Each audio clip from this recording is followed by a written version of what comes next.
Hello, this is Maurice Brown, back again to make a part three from the two-part series that I made already, these videos. And in this one, I want to talk about things that I never got much time to talk about in the other ones. I want to cover a lot of information about supernatural or things like precognitive dreams and notions and abilities that can happen to anyone. And that's one of the main reasons why I wanted to bring these things out is because I believe that everybody has this ability in them to experience these things and to learn from these things and to benefit from these things. So that's why I wanted to bring this up. I would like to start off back in my earliest time that I recall, and I'll explain how I can recall things. Maybe I'll explain. But there's this one incident when I was like not a baby, but like a toddler, whatever. Around that age, my parents had a crib that I stayed in. Excuse me, and they wanted their privacy in the living room, and they had me in the bedroom in this crib, and they'd give me a bottle and go in the other room, and I didn't want to be in there by myself. So I was throwing the bottle at the door and making noise and making it trouble for them. And finally my dad gets mad, and he took a couple of his pants belts and hooked them together and laid me down in the crib and strapped me down with the belts. And then he walked out of the room. And I started remembering things like about this and figured out what it was I was remembering. And finally it came back clear what it was, that because I remembered seeing red. I was so angry that I was seeing red, and I've heard it described that you can see red if you're really angry, things like that, because so much blood can go into your eyes. I don't know. Maybe that's the answer, but I was so upset. And then surrounding my crib were beings, which seemed to me like angels. And they imparted to me like a peace and some understanding. And so I calmed down. And then they gave me the understanding to where I unfastened the belt. And then I was freed from that restriction. And I was quiet in there, and my parents came and checked on me to find out what was going on because I was so quiet. And I was up against the crib rail. There's a rail that you could raise and lower the side of the crib. Had like a little plastic rim on there on the edge. And I'm just kind of like leaning on the edge, sliding back and forth like, ha ha, look at me, I'm free. And so my parents are standing in the doorway watching me do that, thinking, oh, isn't he cute or whatever. And then I remember thinking in my mind that if I just fall out of here, then I can be with them and not stuck in this crib.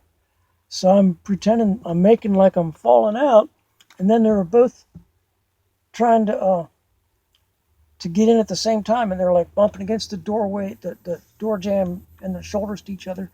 They couldn't get in. Then I fell out, bam, landed on the floor. So anyhow, I guess I got to be with them. I don't remember much after that, but I remembered that happening with the angels and being able to get freed from that belt. And later in life, when I was a young teenager, my mom got scared because I was telling her something, how I was describing this house we lived in when I was about 3. And when I described to her the side door that came out of the house with the steps coming down, and there was a pile of sand, and the end of where the my dad's red pickup truck was parked, and so I was describing that to her, and she was like, "How can you remember that? People aren't supposed to be able to remember things that young in their life." But I was remembering those, and so that was one thing that was real notable that happened in my early teens when I used to hang around over in Kensington when we lived on Henderson Avenue in Wheaton, Maryland. I'd go to Kensington on foot, and there was these woods behind Decatur that went off of Connecticut Extended, the back way you could walk through the woods to this place called Kengar Park. And there was these cliffs, big high rock cliffs, and me and some friends were hanging out on the rock cliffs. And so I had my back to the air, and I was facing my friends on the cliffs. And I remember stepping back, and I hit an edge or bump in the rock, and I looked back, and I was falling over at about a 45-degree angle backwards. I remember I was looking down, and I didn't like that. I was swinging my arms around. Oops, I hit the charging cord. I was swinging my arms around, trying to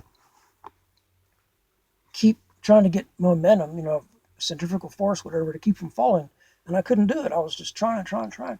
And all of a sudden, then I got this notion. I just reached up and I grabbed the air. I imagined a rope in the air, and I grabbed it and just pulled myself straightened myself right up. And my friends that were sitting on the rocks were just like, I've tried to connect with them. I think I remember a few of who they were. But it doesn't seem like anybody remembers that but me. But I remember it because I went through it. It wasn't something I had to put out of my mind because it was too amazing. It was something that I experienced. But I do want to talk about precognitive dreams and notions and abilities, ESP kind of things.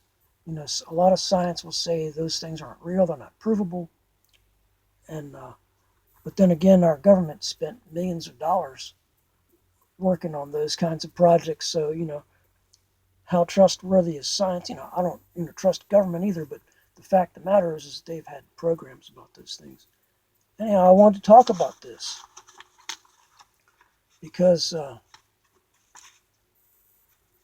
there's like I remember on Henderson Avenue, looking at my notes there, when I was a teenager, we had the old style TV with the turn knobs. You have VHF and UHF, and then they had the knob on the outside of each one for fine tuning. This is years before they had remote controls, obviously. And I believe we were still watching the black and white. And so I'd sit across the room, and this is on Henderson Avenue after the UFO experience. So I would be able to use I would like use my hand, but use my mind from a distance from across the room to like telepathically, remotely control the fine tuning of the channels. You see that the screen, the picture you're watching would be flipping up or flipping down, whatever, and it wasn't fine tuned. I could fine tune it from across the room. And I'll just throw this in there. I also did that with one of my sons in Phoenix in 1999.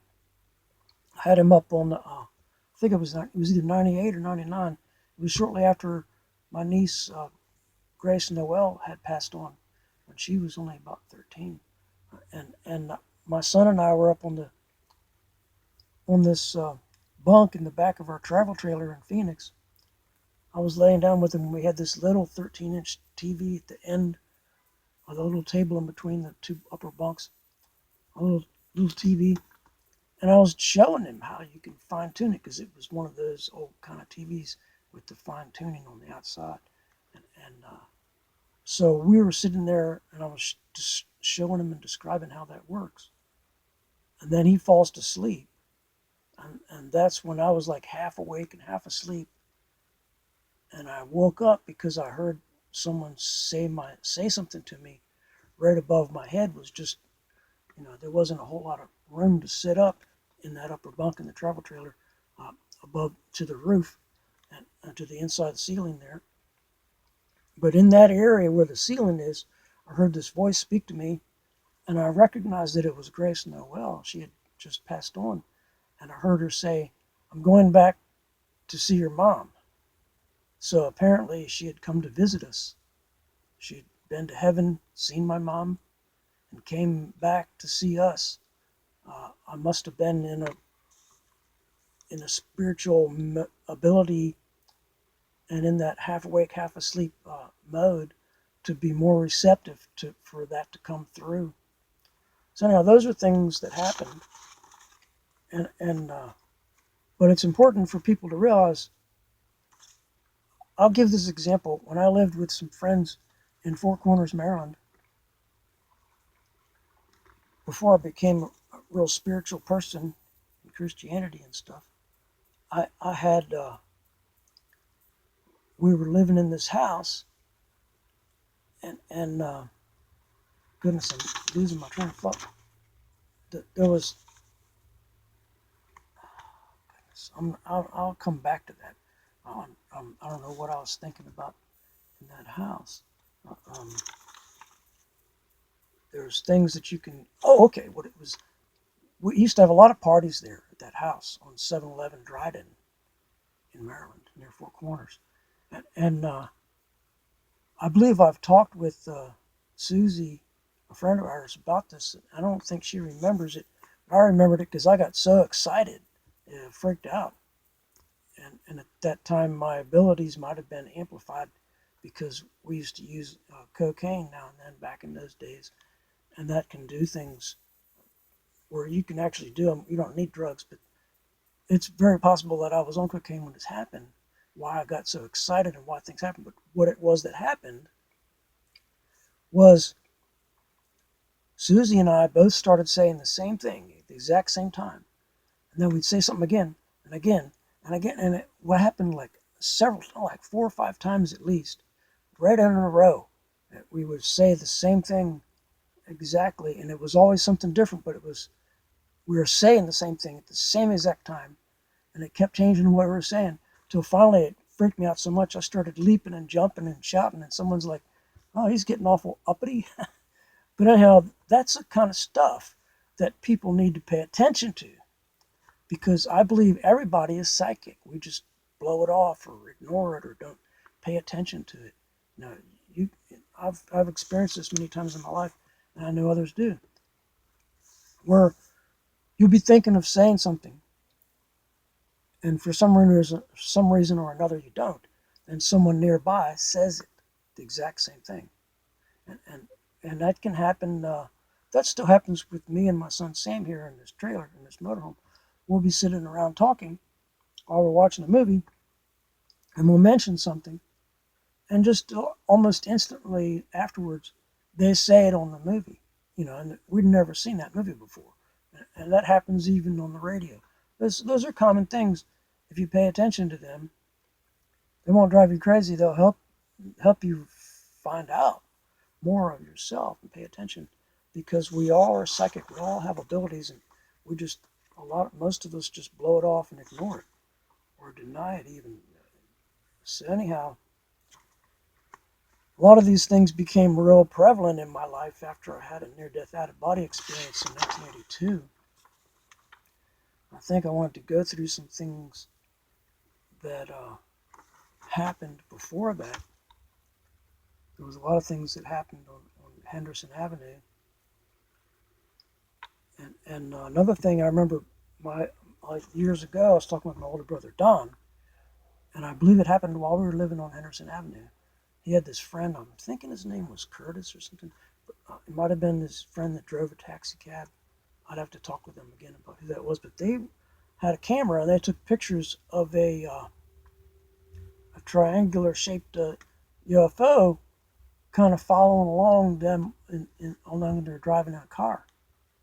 And from what he understood, from what he told me years ago, is that next thing they know, these guys that were described like we talk about Men in Black came and took the film, or the camera just removed it from them, took them away.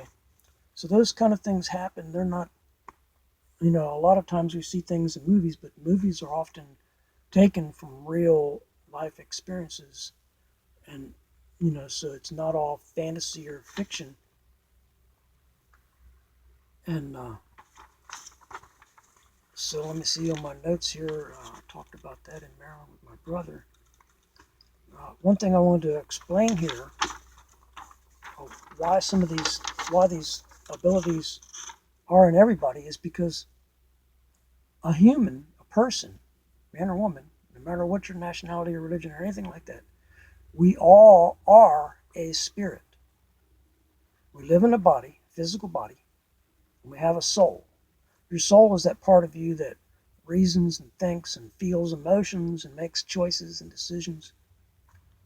So that's a soul that we have. That's the difference between your soul and your spirit. Your spirit is who you are, whether you're in a body or if you've passed on or whatever, or if you have out of body experience. That's your spirit, and your spirit is connected with your soul. You don't lose your feelings and your intellect just because your spirit is out of your body. But there is a difference between your soul and your spirit. I just wanted to point that out, that everybody is a spirit, and that's why everybody has the capacity for all these ESP things. And so I'm talking about things here. I wanted to make a mention about anybody who's interested in the whole concept of dreams, precognitive dreams, where I can give examples of many times throughout my life where I had a dream the morning before, shortly before the day of when an event happened. So that's like, uh, how can you just say that's a human thing? Because how can a human know precise things that happen in the future? So that's spiritual. And there's a lot of inventions you can search. There's like several things you can find on the internet when you search. One of them gives you like 15 examples of inventions that were made during dreams. They'll talk about things like the sewing machine, the Google itself, um, uh, many books and movies and songs came about because of dreams. Einstein's theory of relativity, the discovery of benzene, the structure of DNA, the periodic table of elements, the foundation of the scientific method. Just do a search sometime about inventions that happened because of dreams, and look and check out the ones that had the most that they show you. It's amazing. So those are things that people should pay attention to when someone's trying to tell you something like me, that I learned UFO and advanced anti-gravity and interstellar travel propulsion designs through dreams and visions and notions. You know, those are things that people need to recognize. And so there were some things that happened in Maryland, and I think I'm going to take a real quick glance at my notes here to try to see if I can go from one place to another and events when things happen. So one major thing that happened to me that caused me to be aware of abilities, things that you could call ESP things. I never heard of some of these things you might call powers or abilities. I just started experiencing them in the last day of 1981, through that evening until the early morning of the first day of 1982. I had a near-death out-of-body experience that lasted about 5 hours. And I don't really like to talk about that experience much because I didn't go to the light. I didn't go to heaven at that time. I didn't. I went to the place that I believe is the outer darkness that the Bible describes as a place of torment. This place is not meant for humans. It's meant for the angels who rebelled, because they knew better and they did it anyhow. You know, they that's how they got into that trouble. And so my computer turned off. I was using it for light, and it's gone off. So you don't really need to see that much light in my face. You got one behind me. Anyhow, okay, let me turn this on real quick because I don't know how it turned off, but there it is.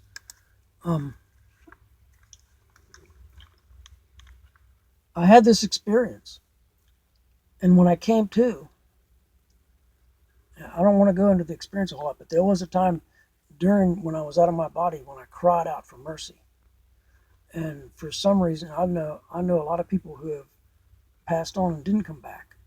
And so God was merciful to me and had a reason and a purpose for me to stay here. So God allowed me to come back and didn't keep me in that place. It wasn't meant for me to be in that place. It was meant to, like the Bible talks about, some people get like a whipping, a spiritual whipping, wake you up. Anyhow, after that happened, I'm walking down to I was living in Garrett Park at the place we called the Hole. It was an old stone shack in the woods. And so I'm coming in the back way from down near Rock Creek, in between the houses with chain link fences and thick stickery bushes. There was a path that you go up there and then cross the creek, and then you could come into the property the back way where I lived in Garrett Park. So I'm coming towards that first corner of chain link fence, and there's a dog there.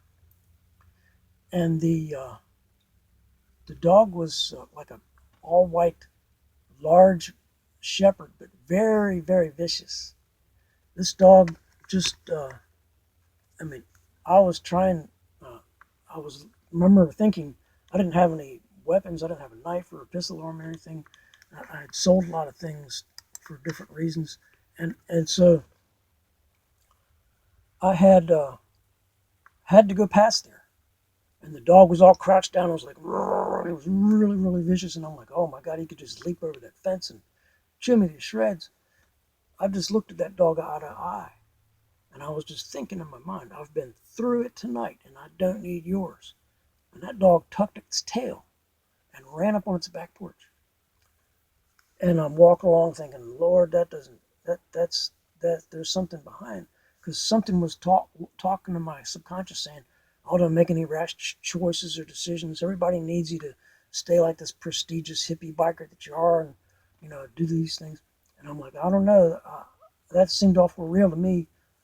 And it seems like something important. So I started remembering when I was on Gale Place as in like third or fourth grade, something like that. I saw a cat in the curb outside of a neighbor's house toying with a bird, just clawing at it and biting at it a little bit, not killing it, not wanting to eat it, just torturing the bird. And I'm walking along and I'm like, God, I can't believe that you would be like that cat, that you would allow me to come back here just to be tormented with phobias and